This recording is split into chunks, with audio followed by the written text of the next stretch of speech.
Não é bom isto? Não é interessante que no meio de tanta violência, tanta agressão, você queira ter a paz?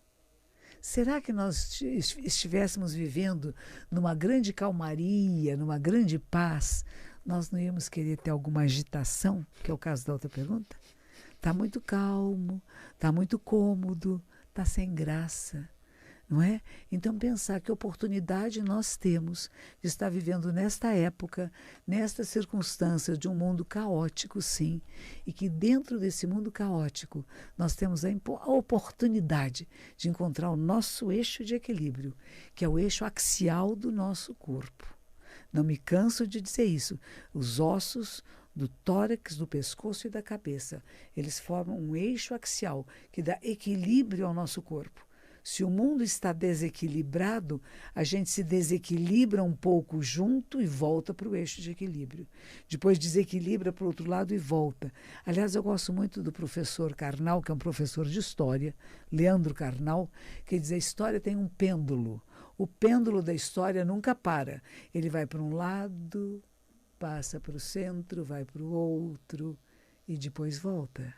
Que às vezes nos preocupamos. Está muito para a direita, muito para a esquerda. Está em movimento. A história da humanidade está em movimento. A história da sua vida está em movimento. Então perceba esse movimento, mas lembre-se que é um eixo axial. Esse eixo é que faz até possível que o movimento ocorra. Aprecie a vida. Aprecie até a era que estamos vivendo, e é uma era em que a gente tem as notícias tão imediatas do que está acontecendo do outro lado do mundo, que antigamente levava meses para a gente saber. Agora a gente imediatamente tem imagem, né? E geralmente as imagens que nos colocam não são as mais bonitas, não. São as mais dramáticas, aterrorizadoras, medonhas, né?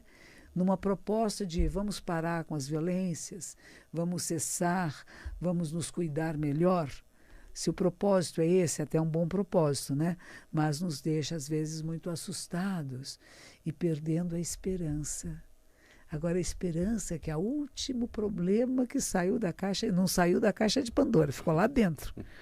Mas a esperança, eu gosto do Paulo Freire, foi um educador brasileiro, em que ele dizia esperança de esperançar, de ação, de fazer acontecer, de transformar.